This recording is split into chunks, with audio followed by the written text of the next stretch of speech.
Good morning, everybody, and welcome to this webinar organized by the EPATEE project to give you the opportunity to deal with evaluation and to go into some interesting details, as you will see with two interesting speakers. My name is Dario Di Santo. I'm Managing Director of FIRE, the Italian Federation for the Rational Use of Energy, which is the Italian partner of the consortium. The EPATEE project is about evaluation of energy efficiency policy. In particular, it relates with ex-post impact evaluations, and our aim is to create favorable conditions for improving the number of evaluations, to increase the quality of evaluation, and to support and help policymakers in delivering improved policies in the field of energy efficiency. So in our vision and our mission will be to try to deal both with short-term impacts and long-term impacts on energy efficiency policy, by enhance the evaluation practices, by increase the effectiveness of policies, and by more energy saving and more and an increased reduction of greenhouse gases emissions. So we would like to have this project to participate in the global effort to answer both the targets level and the path toward the Paris Agreement on climate change. In particular, to do this, we are trying to build a knowledge base, user-oriented, in which you will find the main papers and documents and all that can be useful related to evaluation. And also we prepared a set of case studies about ex-post evaluation, in which we have considered many interesting cases all around Europe and also beyond the European borders. The idea is guidance and support to evaluators and evaluation customers, and so through them also to policymakers in general. In order to share this knowledge base and the case studies with you, we are creating three different tools. One is an online toolbox. Its aim is to allow for an easy access to our resources. The second one is to share the experiences of colleagues, peers, and evaluators all around Europe and the world through targeted workshops, webinars, and so on. So today's webinars is within this option. And third, we would like to disseminate the results through the conference and other initiatives, newsletter, and so on.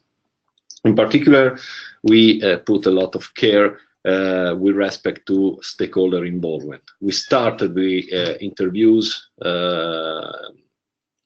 to the main stakeholders around Europe with the idea of collecting the and to try to also in the meantime to make them known the project we are starting, and also to commit them to the project development. After that, we produce two surveys on evaluation practices, also to test the needs and the opportunities related to evaluation involving larger groups of stakeholders, and then started with peer learning workshop. We started in Paris, then we have the second one in Vienna, and the third one 2 weeks ago here in Rome. All the proceedings of the workshops and also the webinars are available through our website, epatee.eu. So I invite you to check it because you can find already some very interesting presentations. Then we will have next year National Peer Learning Workshop in some countries, and we are producing a set of webinars. In particular, there are two types of webinars. One is experience sharing webinars like this one, in which we have usually two speakers, which are evaluators or evaluation customers who are able to share their experience and case studies with you.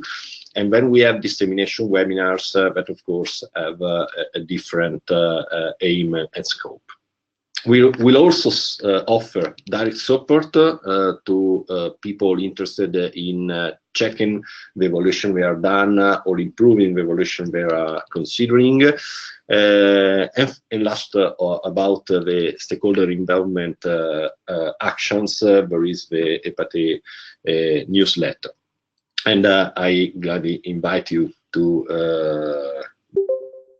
community and to subscribe to the newsletter to remain updated about our activities. That's I'd like to give the floor to Jean-Sébastien Brock from EECP, who will introduce you to the topic of today's webinar and give you some other information about the knowledge base.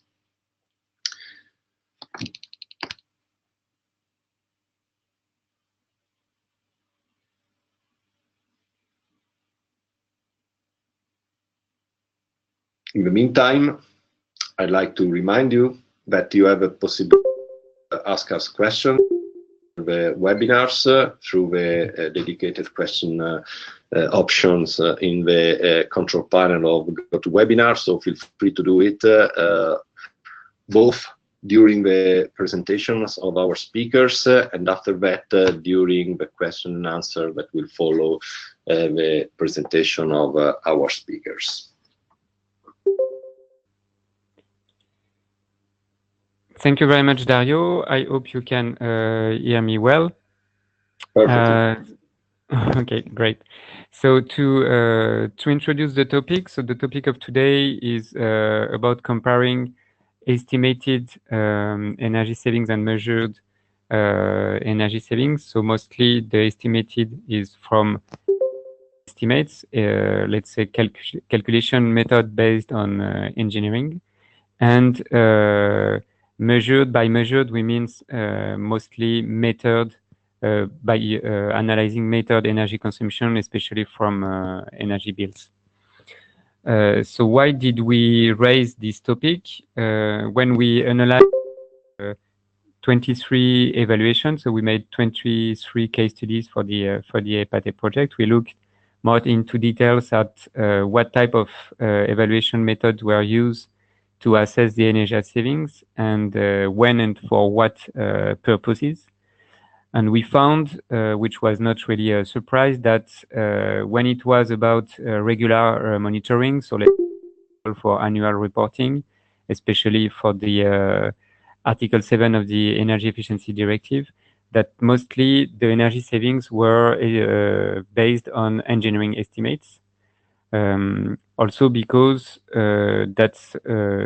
engineering methods can deliver results directly, whereas when you want to analyze energy bills, you first need to collect them and to analyze them, which means that you have some delay in getting the results ready. And at the opposite, when looking at a specific evaluation, ex-post evaluation of studies, there was a clear trend to make either further verification or analysis, different types of controls of the data and so on, or billing analysis, so to collect additional data about energy consumption, mostly from the energy bills, to verify the energy savings. So when we saw that, we found that we thought that it was interesting to investigate a bit further, comparing both sources, the engineering estimates and and billing analysis, and that's why you will get two examples that are actually evaluations that were not analyzed for the EPATEE case study, so that's even newer material to share experience. Still, we have some examples in the case studies where you can find that. So that's a table that shows you the different type of comparison of methods that we found in the different case studies. And in the middle, you see the comparison between engineering calculation and billing analysis, and you have the list here of case studies where you would find examples of this type of comparison. And you will find the slides of today on the EPATEE website probably in January. Another resource where you can find examples or literature about this issue is the knowledge base. So as Dario said, we made case studies to analyze example of evaluation, but we also collected a lot of papers, reports, guidebooks, and so on about evaluation of energy efficiency policies. These are gathered in what we call the knowledge base that you can also find on the EPATEE website. When you go to the knowledge base, you have this interface to search among the different documents included in the knowledge base. And in the advanced search, if you go to the part of calculation method here in the red circle, you can select the type of method you are interested in. So far it's with number, but in the next early next year, it will be with a name that you can understand better. And for the moment, you can click just in the black circle. You have a button to get details about what each number of method means. And for example, for billing analysis, that's method 3 that you should select if you want to get this type of references. What's next? So very briefly before giving the floor to our two speakers of today, you will have two examples today. We will make another webinar on this topic early next year with other example, and also to present a specific case study we are developing on this topic, where we analyzed more in details a few of the cases we have where these are compared, and we also make a short literature review to see what are the main issues and the main solutions found when trying to compare estimated and measure energy savings. So if you want to stay updated about that, if not done already, you can subscribe to our newsletter. And if you have a Twitter account, you can also follow us on Twitter to be informed when the next materials and webinars will be available. Thank you very much, and enjoy the two next presentation. Okay, thank you very much, Jean-Sébastien. In the meantime, I remind you that you will find, of course, the proceedings of this webinar on our website.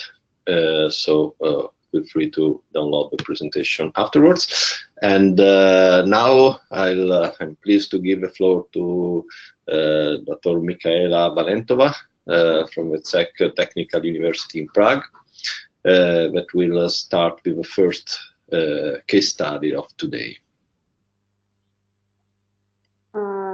Good morning, everyone. Can you hear me? Is it working well? Yes. Oh, yes, perfect. So thank you very much for this opportunity to speak at this webinar. I would like to present here today the results of the ex post evaluation that we did of the Green Investment Scheme in the Czech Republic. I'm from the Czech Technical University, and today with me here is also my colleague Jiří Karásek, who was actually also part of the inspectors. So when you have questions specifically on what was going on in the inspections, then you can ask him as well at the end of the presentations.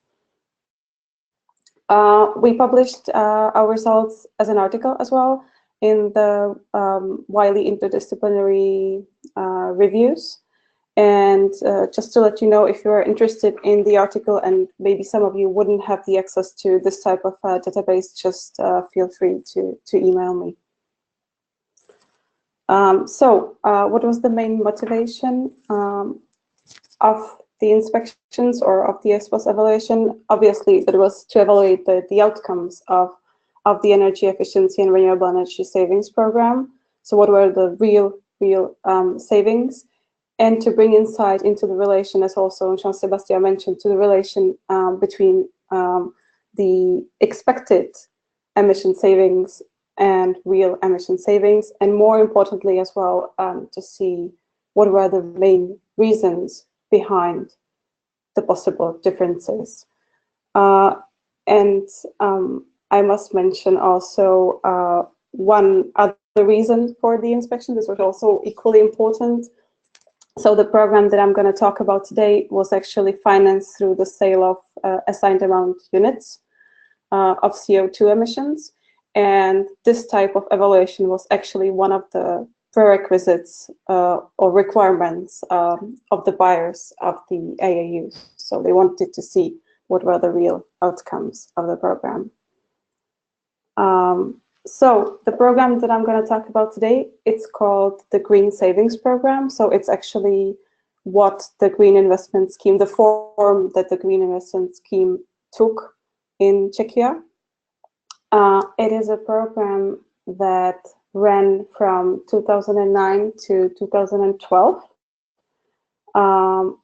And I must say that the next round, the other rounds of the program are still going on. So now we are in a third or fourth round of the program, but the evaluation only sort of pertain or related to the first part of the program, which ran until 2012.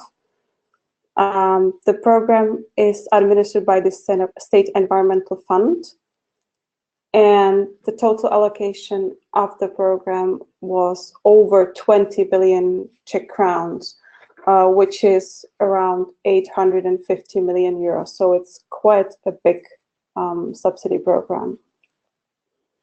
The program is focused on residential buildings mainly, with some small exception for public buildings, but the main core of the program were residential buildings. And the main type of measures that were supported were insulation, either complete or partial insulation, low energy building construction, and renewable energy sources in form of heat pumps, biomass boilers, or solar heaters, solar collectors, actually. In total, by the end of 2014, when the old program actually ended, or the old projects ended, more than 70,000 applications were filed and paid by. And they, as to the ex-ante, this was supposed to lead to more than 800,000 tons of CO2 emission savings per year. This graph actually summarizes very well the whole structure of the program, or of the applications that were supported by the program. So it shows you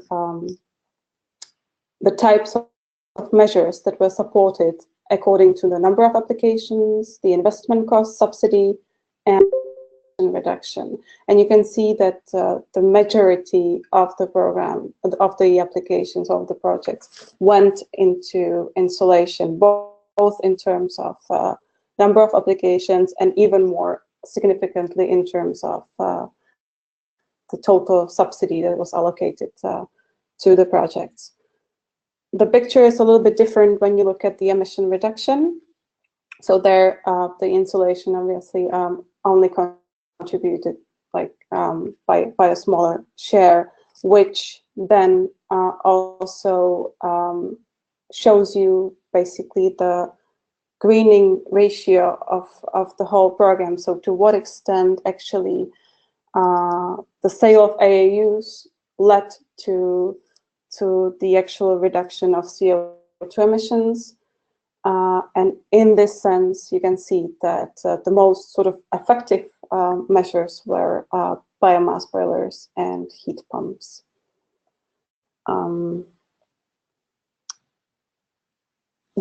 About the type of the buildings that were actually in the project. So most of the supported buildings were single-family houses. About 3/4 of the whole population of the projects would be single-family houses. When it comes to the subsidy, it would be around half-half. So half of the subsidy would go to multifamily buildings, half of the subsidy, the total amount of subsidy would go to single-family houses. The multifamily houses are, let's say, much less varied. So about 1/3 of the total building stock in Czechia is actually formed by the panel houses that you can see on the left picture. And we only have about 50 basic types of these type of panel houses. For the single-family houses, obviously the typology is much more diversified, and this also translates into the much higher variety in the implementation of the measures in single-family houses. So coming to the inspections themselves, in total, 206 measures were inspected in 124 objects. By objects, I would mean the buildings, in all the 14 regions of the Czech Republic.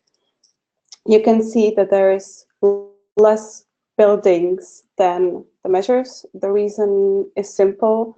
The reason is that the recipients or the applicants could apply for a combination of measures.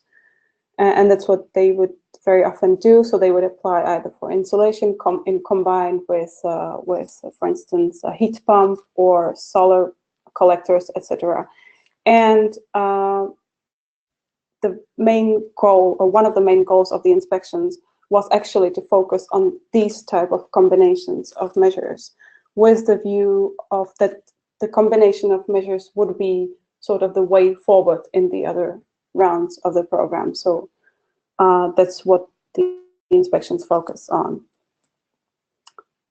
So I must say that also the inspections or the inspected measures did not fully reflect the structure of the whole program, and I will show you also the graphs later, because the idea was not to have a representative sample, but rather really to focus on the sort of progressive types of measures or the combinations of measures. So this inspections took place on site, which I think is very important. So they were personal visits. There was always one inspector from the administration body, from the State Environmental Fund, and then 1 to 2 inspectors from the company that did the evaluation itself, which was 7, the Energy Efficiency Center. How it went on the site. So the process of the inspection went in a way that, first of all, the inspectors controlled the project documents. Then they would also try to figure out the real energy consumption based on the bills, on the available invoices, bills, or whatever good quality data they could get.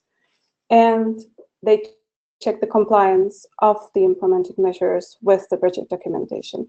And very importantly, I must mention that there were no legal impacts connected with this type of inspection. So there were inspections running in parallel with possible legal repercussions, but this very specific type of research did not have any legal impact. So the applicants would know that there wouldn't be, any legal impact on them. And this really helped them sort of open up. And I think this is one of the important features that, you know, they could gain really sort of trust towards the inspectors. And then also help the inspectors do the observations on the site. Here you can see the protocol of the on-site inspection. And I'm showing it mainly because it shows you that it was not like a really just ticking some boxes or scroll down menus or anything. It was very much open, and it left the room for the inspectors to conduct sort of semi-structured interviews with the applicants on site, so they could really get the idea from the interviews with the applicants of why there was a reason, what was the reason for the differences in the real energy consumption and the expected or the energy savings and the expected energy savings. And also, as they were experts, they could do their own observations. So going through the building, going through the premises, they could also assess it. What could have been the main reasons? And as you can see, sometimes it was a slightly risky business during the personal inspections, but definitely worth it. So then, after the inspection, the data were evaluated quantitatively and qualitatively mainly. The quantitative would be the calculation of the real ex-ante and ex-post energy consumption and comparing it with the calculated or the engineering estimates. And the qualitative part would be actually studying basically the results of the interviews, through which also the process of the whole application could be assessed, or the initial expectations of the applicants could be assessed, their overall satisfaction, apart from the, you know, getting to know the reasons behind the differences in real unexpected savings. This shows you actually what the sample looked like, and as I said before, it doesn't really correspond to the structure of the whole population.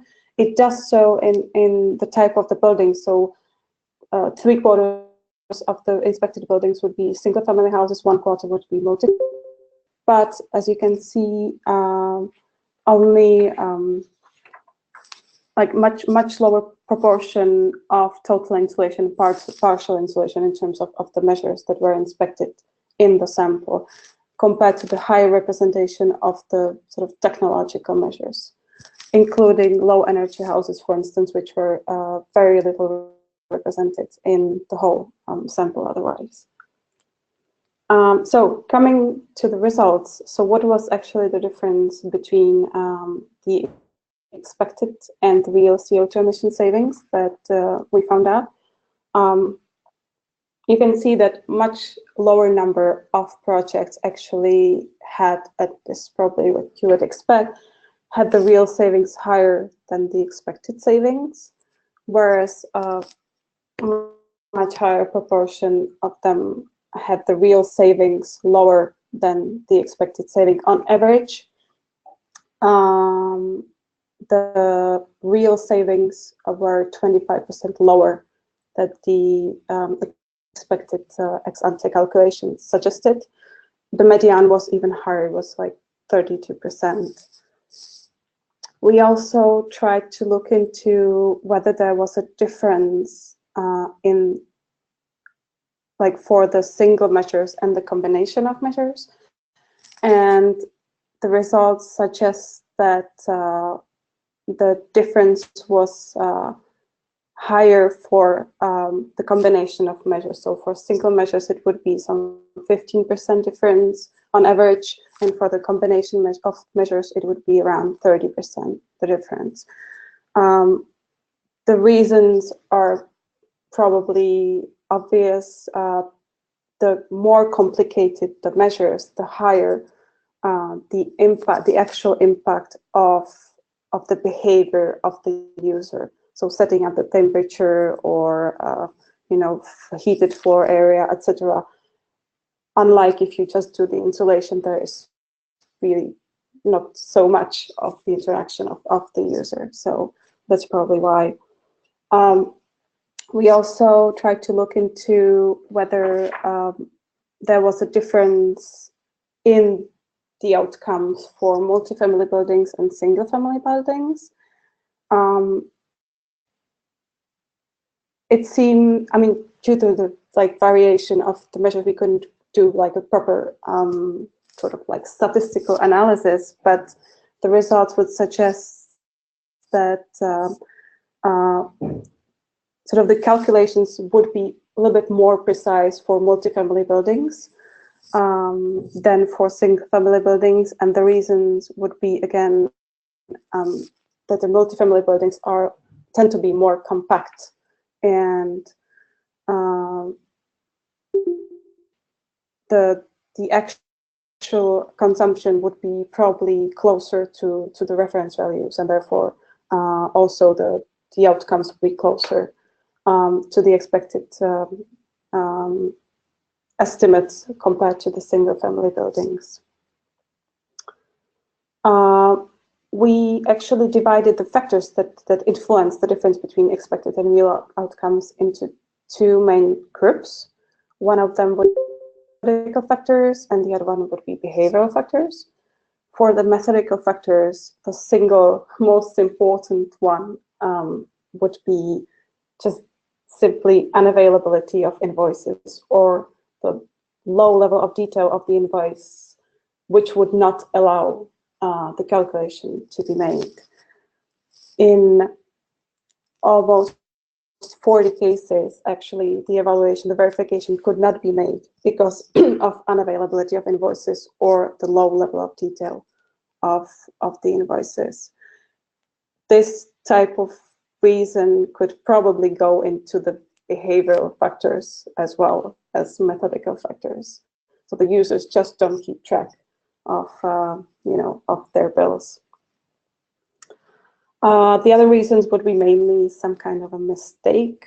So, for instance, wrong categorization of heat sources, and very often there would be an additional heat source actually present in the object in the building, typically a fireplace, which would not enter into the reference calculations, but would play a major role. So they would use it before the measures implemented, but would stop using it or use it much less after the measures were implemented, and this was obviously skew the results. For the behavioral factors, those would be just in line with probably what the literature also suggests. The main reasons would be just setting the temperature higher after the measures would be implemented, or increasing the heated area compared to what was heated before. Very often also the life changes would step in. So the life changes, for instance, end or beginning of parental leave, which then again changes the way the home is being used, and this again in turn skews the results compared to the expected estimates or the ex-ante estimates. And obviously the change in number of occupants, either increasing or decreasing, also did skew the results of in the inspections that we found. I'm not going to go more into the detail. Sort of aspects that we discovered during the inspections. I would just mention probably one, which is the quality and experience with low energy houses construction, because I think this is very important also with the future development of the building stock.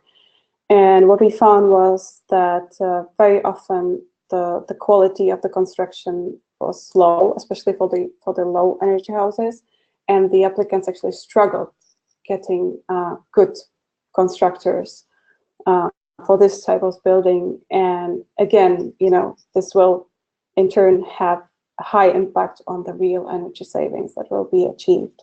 if you don't have the measures implemented properly, if you don't do it well, then even though you might have the best calculations, you won't get the results. So what would be some of the lessons learned, or say conclusions? The ex-post evaluation should be a common part of the energy efficiency programs, but I think what we could add is that the personal inspections, or at least some portion of the inspections, should be done in person, because that allows you to get the real insight into the reasons behind why there are differences. And also there shouldn't be this type of research should be running independently of the, let's say, inspections or verifications which are implemented for the legal purposes, because these are two strands, and if you want to know why, then you have to let the people know that there won't be any legal repercussions for what they might say or show. Behavioral factors seem to play, obviously, the most significant role in achieving the energy savings. And I have the last comment, which actually Jean Sebastian also had in his initial speech, that this brings a discrepancy into what is reported. And I think this is an important, you have to keep the ex-ante calculations up for obvious reasons, because you don't have the data at the beginning, and for other reasons as well. But then there is a big difference between those reported savings, for instance, for Article 7, and the actual national energy balances. So what is the actual energy savings in the end? And that's what in the end matters the most. And with that, I would like to thank you for your attention for now, and just let me please extend my special thanks to the colleagues Miroslav Honzik and Lukáš Sikora, who were actually who played the major part in the inspections as well and in the calculations. So thank you very much. Thank you very much, Michaela. It was a very interesting presentation. Also, a lot of questions for you to be answered after the next presentation. So you'll find them in the chat pane. And now I'll give you the floor to Mr. Andy Goldson, Deputy Director of CCCEP, the Center for Climate Change Economics and Policy of Leeds University. So please, Mr. Goldson. Hello, good morning, everyone. Thank you very much for the invitation to present our paper.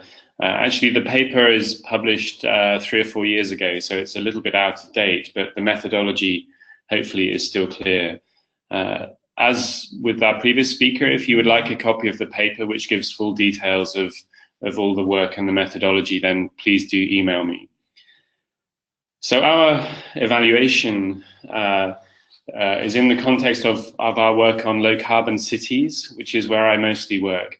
And we have long recognized that there are many projections and forecasts and models of the future, but there are very few ex-post evaluations which look backwards at real changes and real impacts. And so some of the models are not so well grounded in reality or calibrated with real changes, which I guess is the broader objective of your activities. But what we wanted to do then was to take a key area of our interest and activity, which was around domestic sector retrofit, and to conduct an ex-post evaluation to calibrate our models and to ground our projections in real data. So our case study was an area in the UK called Kirklees, which is between Leeds and Manchester, if you're interested. The city is called Huddersfield. And the broader area is the area of Kirklees. Kirklees conducted a large retrofit scheme nearly 10 years ago now, and it gave us an opportunity, given access to data, to conduct the evaluation which we were interested in. Excuse me. So our interests were in domestic sector retrofit. We were interested in the impacts they have on domestic energy use, also on fuel poverty and carbon emissions. And we were also very interested in the extent to which the outcomes of retrofit schemes are affected by performance gaps or rebound effects. So I'm sure you're very familiar with these already, but performance gaps are the difference between the technical potential of an energy saving measure and the realized outcome. And performance gaps can emerge, as we were hearing earlier, because of problems in the way that measures are fitted or used, which mean they're not performing optimally. And also rebound effects, where some of the savings generated by an energy efficiency measure can be lost either directly, for example, where people's housing is cheaper or more efficient to heat, and therefore they consume more heat, so leave their heating on for a longer period of time, or indirectly, where there is some kind of psychological or behavioral impact, where people feel virtuous for having a more energy efficient home and as a result spend more on other things. So actually our analysis focuses purely on the direct rebound effect and analysing the scale of that. We were also interested in the extent to which retrofit schemes and their impacts vary across lower, middle and upper income households. So partly this is a relation to fuel poverty, which tends to be concentrated in lower income households. But also, as far as we were aware, this hadn't really been evaluated in a large number study before. So it was an opportunity to examine differential impacts and equity issues more fully. We also had some interest in the broader indirect benefits, but they're not really the main focus of what we're talking about today. So the Kirklees Warm Zone scheme, this was one of, and still is, one of the largest retrofit schemes completed in the UK to date. The scheme ran from 2007 to 2010 with a budget of £21 million. So it's comparatively modest, but it is a concentrated scheme in a geographic area. And this gave us an opportunity to evaluate it in a different way, I suppose, than a similar scheme that might be diffused over a larger area or over a longer period of time. The scheme was initiated by the local authority, by Kirklees Council, and was delivered by a company, a not-for-profit company, called Yorkshire Energy Services, with the actual measures being installed by the private sector. The scheme involved offering households free energy assessments and surveys, and where technically feasible, free loft and cavity wall insulation. And it was available to all households in the area.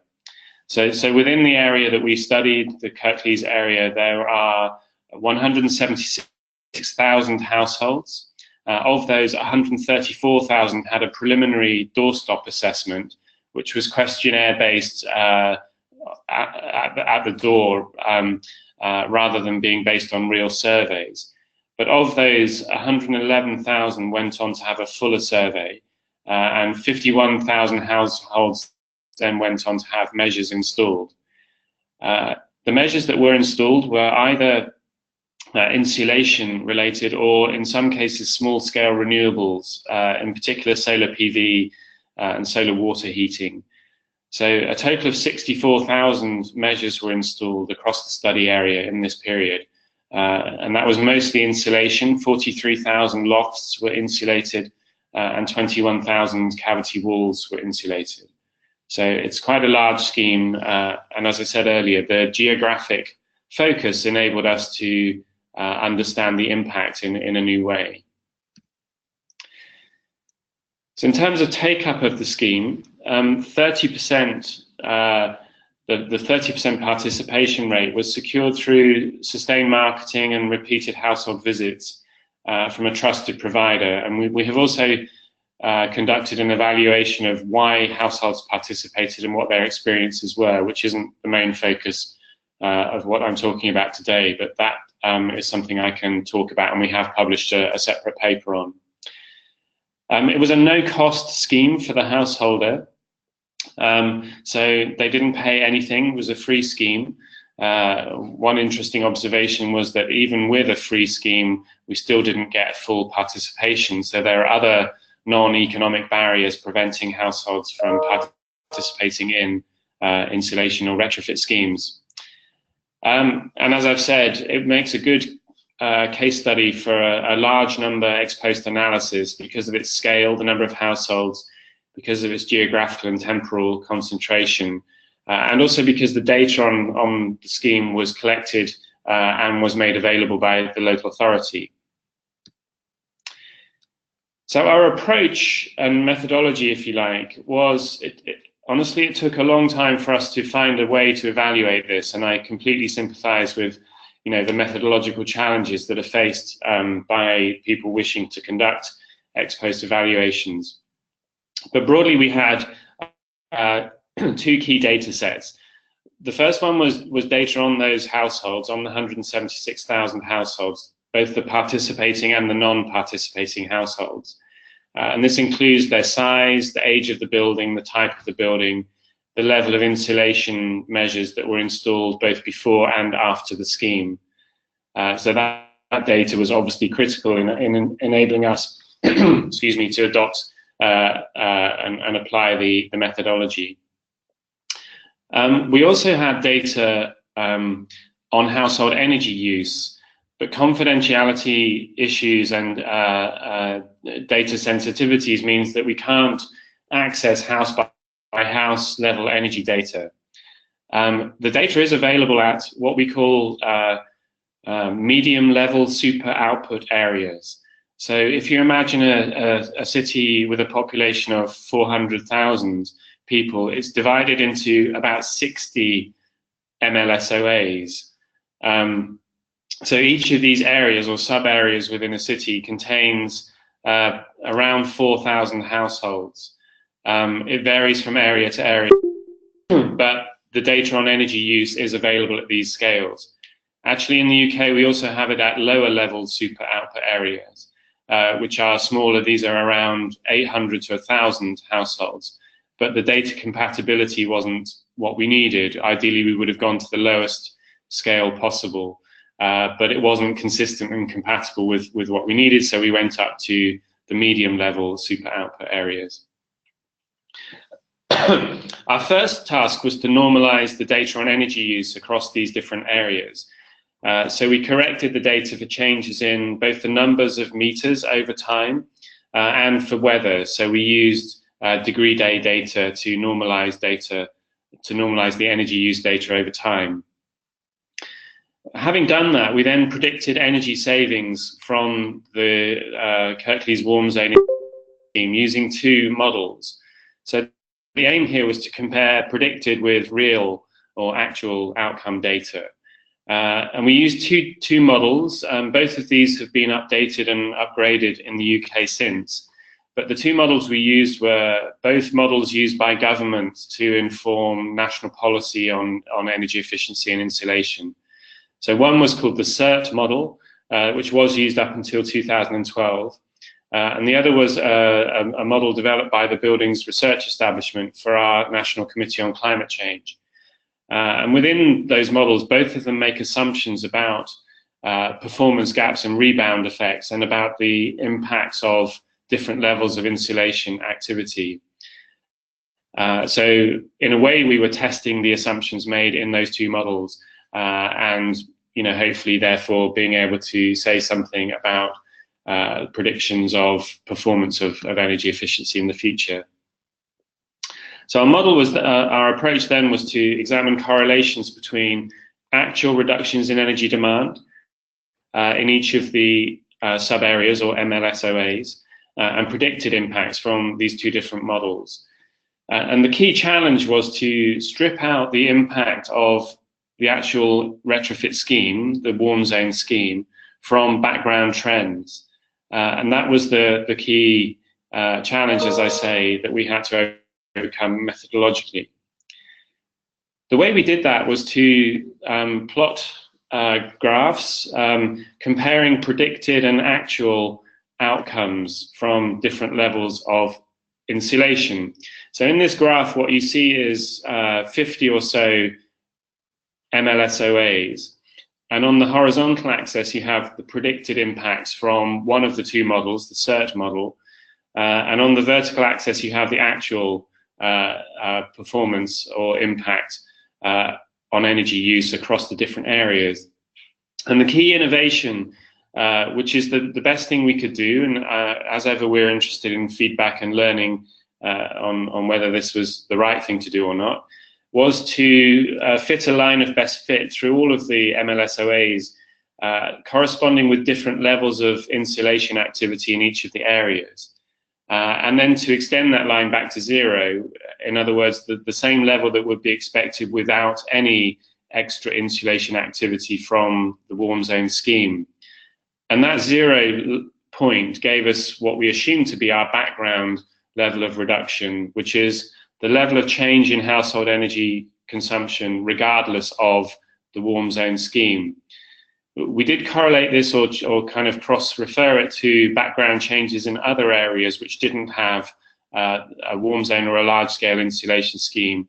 And other ways of doing this by comparing two different areas, for example, one with and one without the warm zone scheme. But the differences in the housing stock and differences in demographics and differences in weather, for example, meant that we didn't think that would be a viable way forward. There was no easy comparator to give us a background trend. So this model was the best we could do. So that enabled us then to strip out the impact of background trends and focus just on the impact of the warm zone scheme.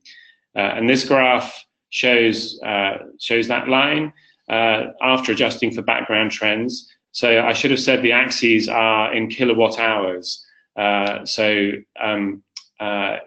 some of the areas saved, 3 to 4 million kilowatt hours as a result of participation in the scheme, but you can see the distribution and the difference between predicted and actual impacts. Again, predicted impacts across the horizontal axis and actual impacts across the vertical axis.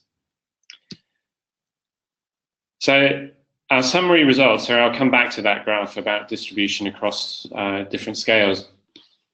So one of the two models that government in the UK has used for prediction, the BRE model, assumes that 44% of the technical potential of energy saving models, that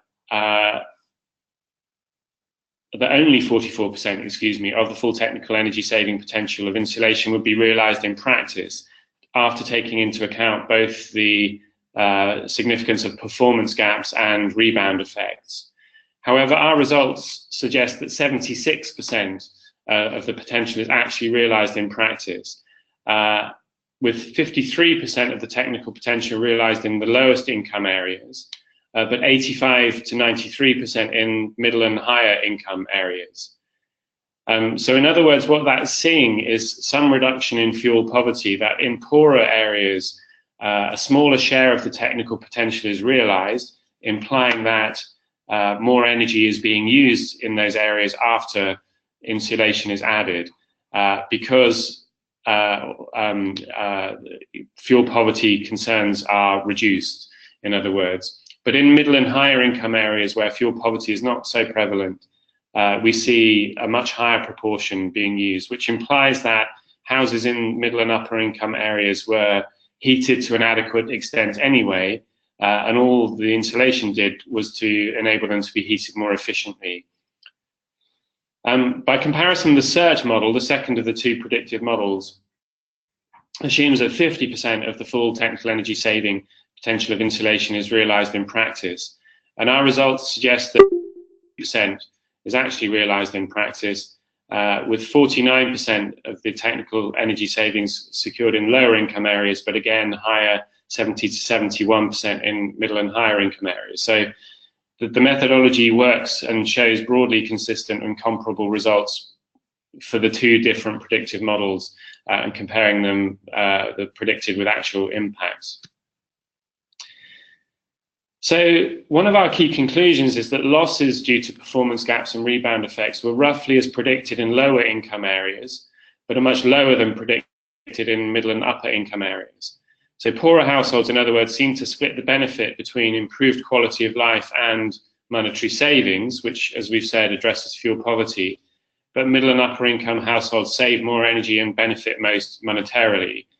So there are some equity and justice implications there, which are informed by the analysis. In aggregate, we found that the warm zone scheme led to a reduction of 4.2% in 2007 levels of household demand for energy for space and water heating that can be attributed to the warm zone scheme. But fascinatingly, what we found was that there's a further 12% that is independent of Kirklees warm zone scheme. So in other words, something is happening, and this is consistent across other local authorities in the UK. Something is happening in the background which has 3 times the impact of a large retrofit scheme. And we can speculate as to what that might be. It may be the impact of higher energy prices. It may be background trends in energy efficiency and upgrading households or household heating systems. It could also be an increase in fuel poverty at the time, because our study period covered the time of the financial crisis and a major recession in the UK. So it would be interesting to update that.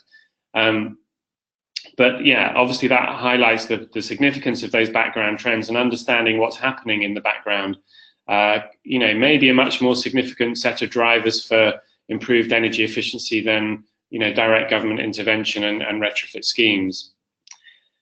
We also looked at the impacts per household and found that there were significant benefits per participating household. And when we looked across the scheme as a whole, we found that for its initial investment of £21 million, the Kirklees warm zone scheme generated direct reductions in bills totaling £6.2 million a year. So obviously that means that the payback of the scheme is 3.5 years or thereabouts. So that's a significant saving per participating household. But there were broader studies that also looked at the indirect impacts or the co-benefits of the scheme, and they valued the benefits as being 39 million in terms of local economic benefits, with health benefits of nearly £4 million over 5 years. So when you factor in those aspects, then the payback period for the initial investment of 21 million is considerably more attractive and beneficial. Just to go back to the graph I skipped over, these are the impacts for different terciles of lower and upper income areas, and you can see the fuel bills, regardless of income, are, you know, not that different across. The savings are slightly bigger in middle and high income areas. This is something we would like to explore more, and obviously with a higher resolution data set and a longer study period, we think we would be able to say much more about the real impacts of retrofit scheme, and also to understand the significance of the background trends that I mentioned earlier. So I think that's the end of my presentation, and it'd be very interesting to have any comments and questions. Okay, thank you very much for your interesting presentation, Andy. I think both of your presentations were very good, and that also pushed many questions from the participants. I will start with questions directed to Michaela. So in the meantime, other people can answer more to Andy, consider that his presentation has just ended. So the first question to Michaela was, what is the greening ratio that you mentioned in one of your slides? So The greening ratio actually measures the effectiveness of the funds used from the sale of assigned amount units, so from the sale of CO2 emissions. It basically compares what was invested and what were the results, and to how much it costed in terms of AAUs, if that's enough. We have like a, I think, more deeper definition in the article. Okay. So it's a form of measure of cost effectiveness. Basically, but it's importantly that the cost of emission, the AAUs, comes in as well. Cost of assigned amount units. Okay, thank you. Second, how many contacts were needed to get 124 owners accepting a site visit? I would. So the preparatory effort, if we can say that. Yeah, I would ask Jiří to answer that question because he was actually the one doing the inspections.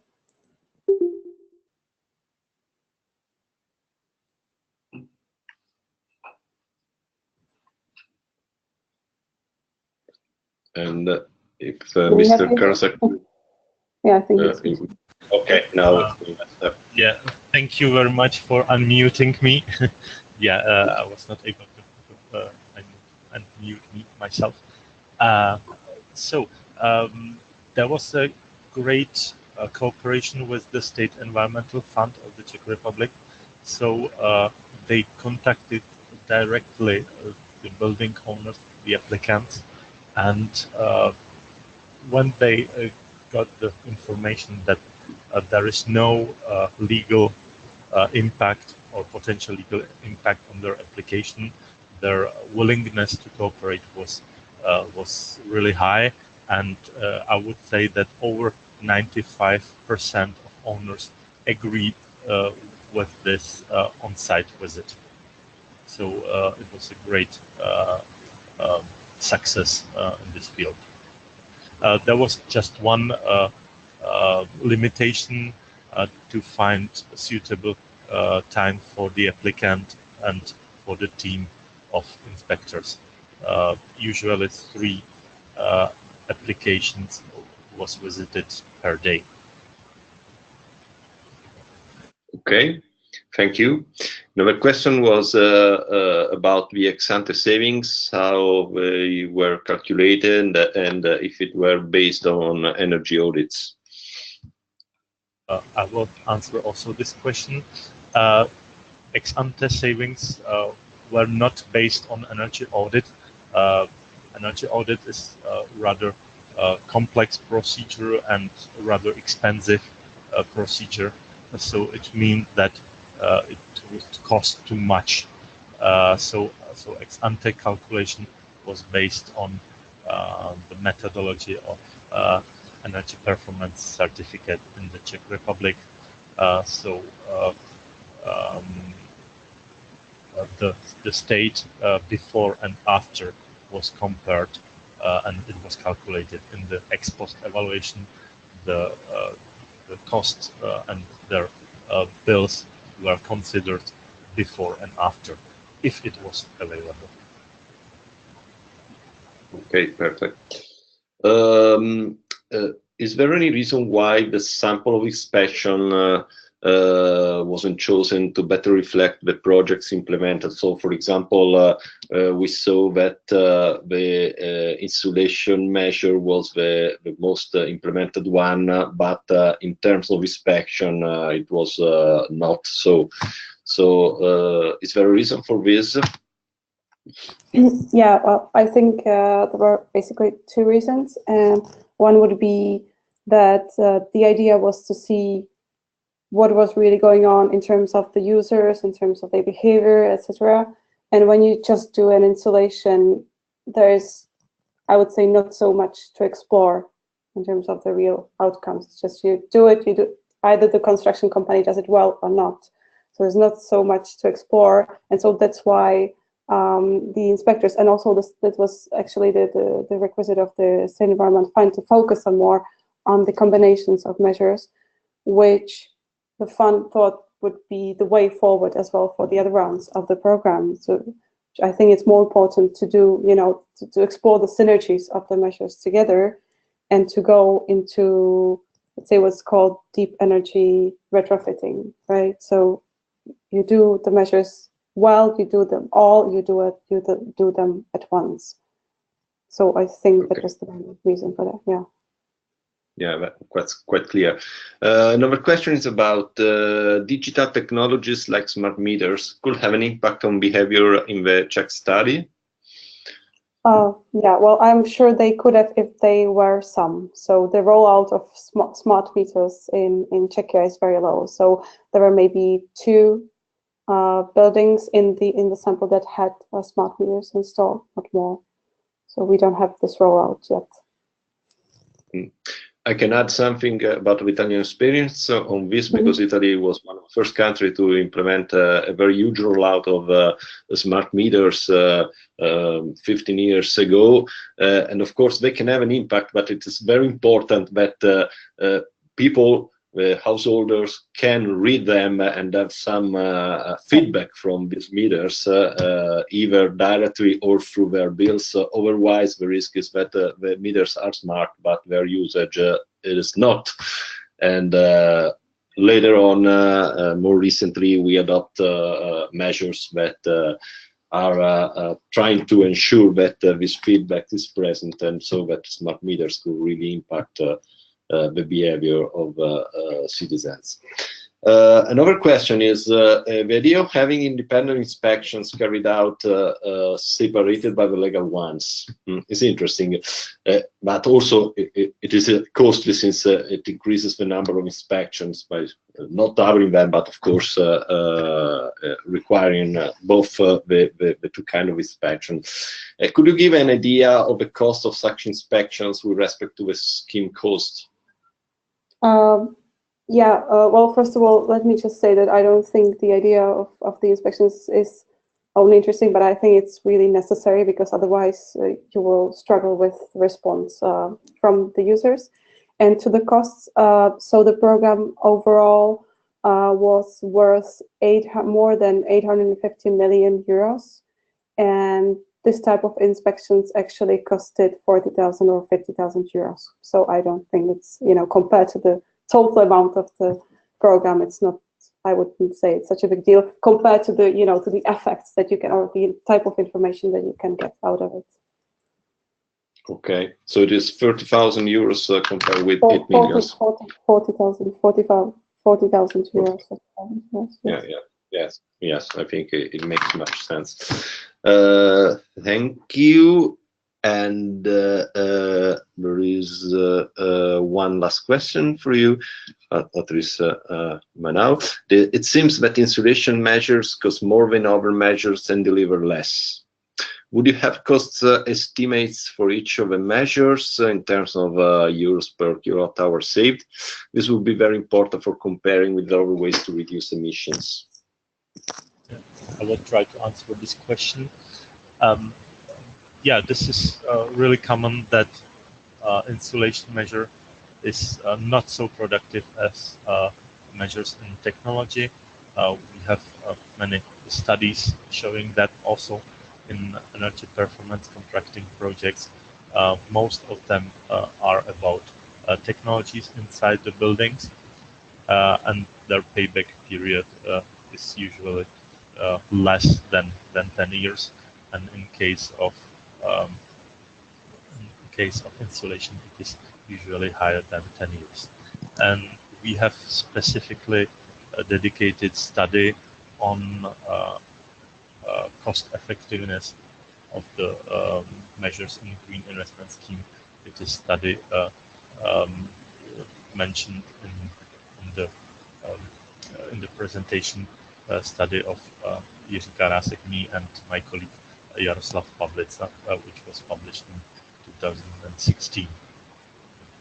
Yeah, so you can find there all the details, very strict, and many tables, many graphs about that. Okay, thank you. One last question that will be replicated to the other speakers after is, were the findings of evaluation used by the program managers and policymakers, and if yes, how?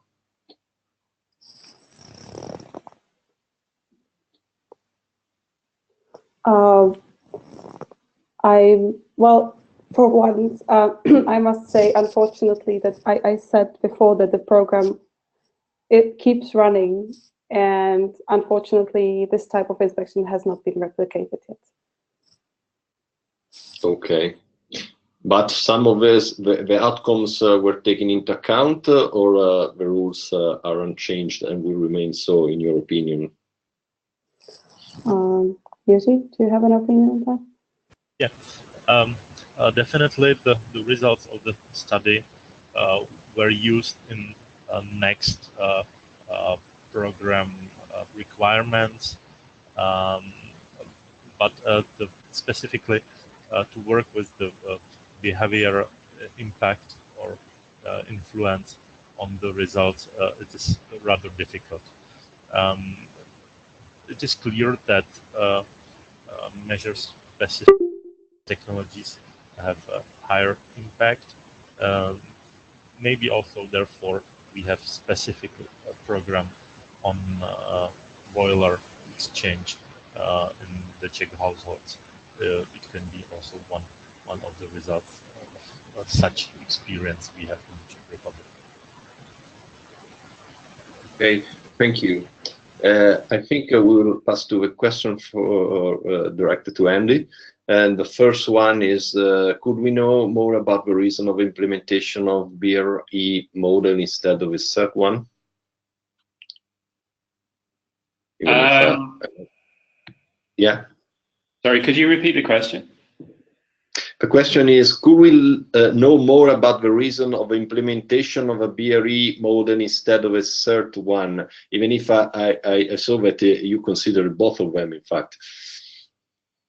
Yeah, we did use both of them, and they were just parallel models used by different parts of government at different times, and they make slightly different assumptions. So yeah, we ran both of them because we could, and because we wanted to test the validity of those assumptions and see which was more accurate. Also, by running two models in a way, you can kind of triangulate your findings. And if both assessments using two predictive models come out to be consistent, then you can say with a little bit more confidence that probably you're about right. Okay. The second question is, can the lower energy savings observed in low-income households be due to some kind of rebound effect? That's because households will heat less than assumed before the insulation works. Yes, absolutely. The rebound effect is the main characteristic or cause, from what we can tell. Mostly when we talk about rebound effects, we talk of them as a negative thing, a loss of potential. But in poorer households with fuel poverty, you are looking to create a rebound effect because you want them to take some of the efficiency benefit in terms of improved quality of life and welfare. So yes, the rebound effect is significant, but in this case, from a fuel poverty perspective, it's a good thing. Yes, I also noticed that in fact the graph you showed us show that the bills paid by the poor households is going nearer to the one paid by the rich ones, and this is a measure that they are improving their quality life, and it is very important. The question is about, does it make sense to mention a reduction of 4.2% in 2007? Can you quantify the uncertainty level? That's a really good question. We didn't do a sensitivity analysis or an uncertainty kind of assessment, so no, we can't directly quantify. Except to say that in the R-squared statistics, obviously they give you some indication of the confidence level and the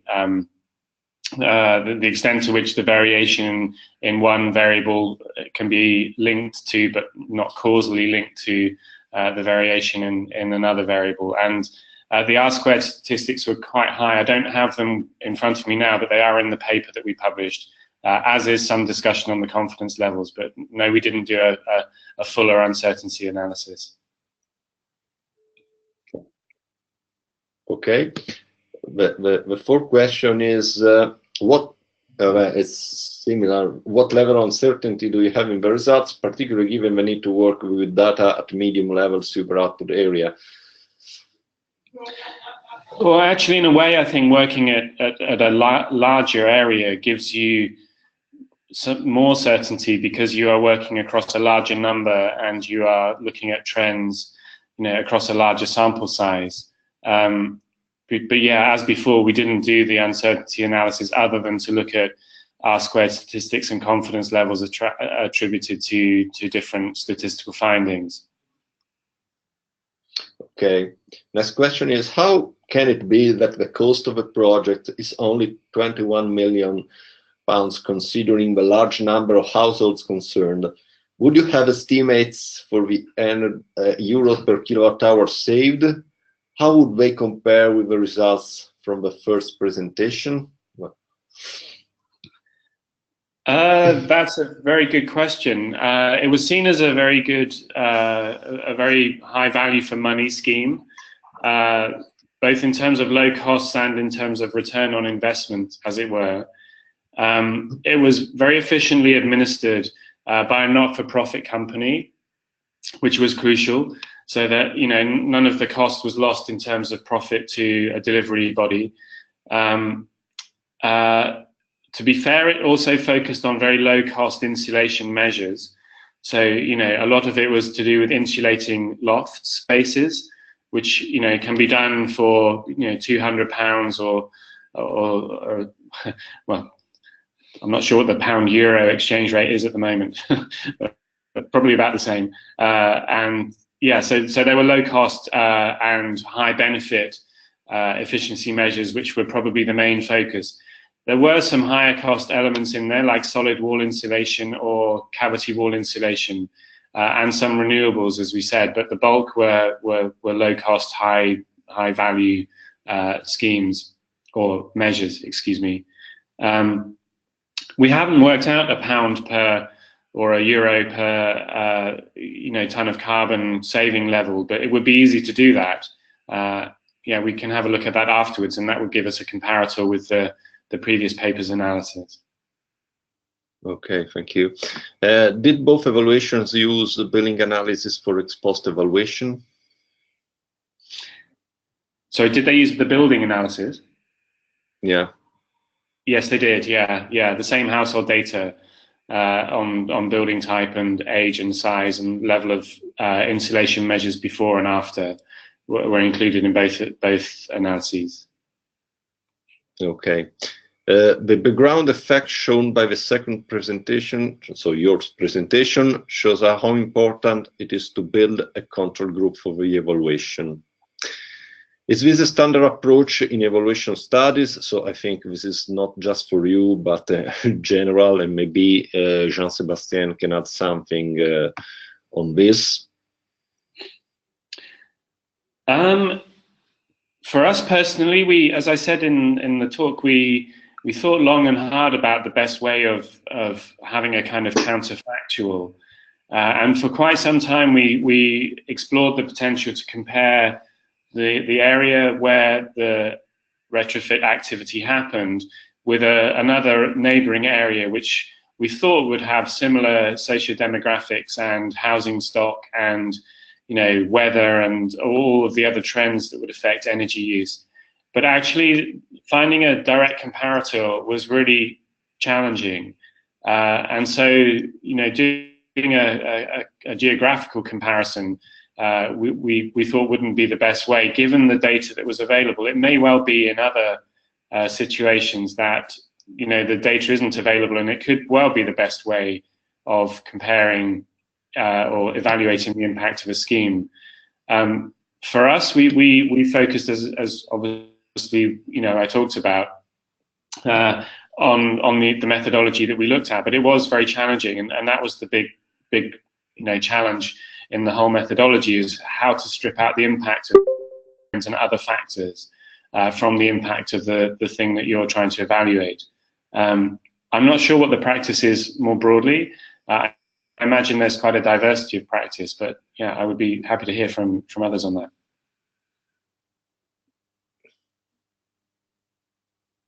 Well, if I may add a few words on that, first of all, you can find on the EPATEE website in the part about case studies, in addition to case studies about examples of evaluation, what we call topical case studies, where we have looked at particular evaluation issues. And one of the two first that are already available is about the evaluation of net savings. So this discussion about using control group is included in this document, and obviously the feedback is a bit the same, that it's very complex to have let's say a perfect counterfactual. The opportunity to have a relevant control group is quite rare in all the cases we have analyzed, and also if you look at the literature, the cases where you can have a real control group are quite rare. You can have comparison group instead, but then you have many issues in terms of matching and so on. I will not enter into this discussion, but just to mention that there are two issues to distinguish. One that was more in the topic of today, which is to look at the verification of energy savings. So what are the actual energy savings from a technical point of view, let's say. And the other one that is looking at what share of the energy savings are really due to the policy or program. And I think that's very interesting and important to look at both issues, because if you make an evaluation by comparing a participant and control group, you will get net savings, but you will not know directly if you have also losses in your energy savings due to performance gap and rebound effect, for example. So both type of approaches are quite complementary. Perfect. By the way, I opened the page on our website when you can find all the case studies produced so far, and also an introduction and the terminology and typologies used, so that you can drive through them in the most comfortable and effective way.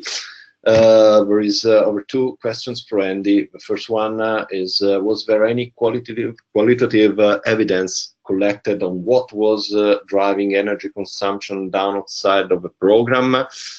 I was under the impression that the price elasticity of demand for energy was quite small.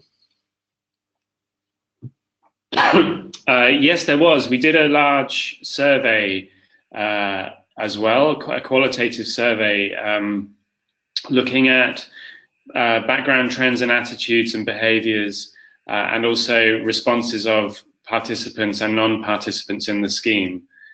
It did give us some insights into what was happening in terms of background trends.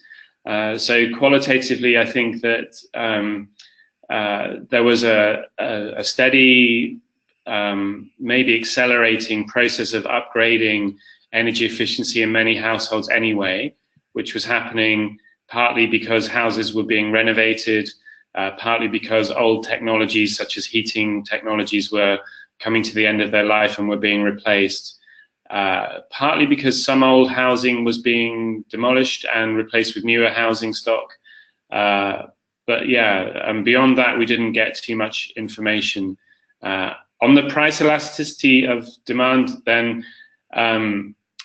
I think in a way the results show that for middle and upper income areas, then that's exactly right, is that people heat their homes to the level that they require regardless of the cost, you know, up to a point, obviously, as long as they can afford it.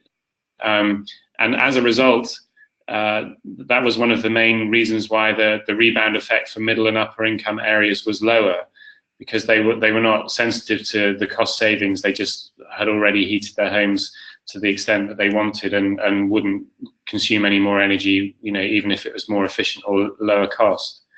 For lower income areas, I think that's different, and I would imagine that the price elasticities are higher in lower income areas, and that's why you get fuel poverty and the rebound effects that we mentioned. Yeah, of course. By the way, in other countries, a part of this inelasticity could be linked to the structure of the tariffs, especially for electricity, if electricity is the medium used, especially when the tariff structures go mostly fixed components, for example, to attempt to deal with renewable and distributed energy. For the last question was the same asked to Michaela before, and so if the results of your evaluation was used by policymakers and program managers. At the local level, yes, certainly. They've been used to make a stronger case for broader retrofit activity.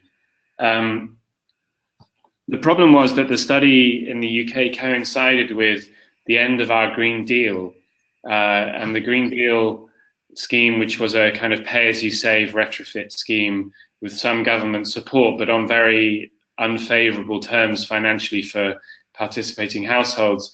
It finished, was seen as a failure, although it was seen as a failure in terms of take-up of finance and investment in retrofit.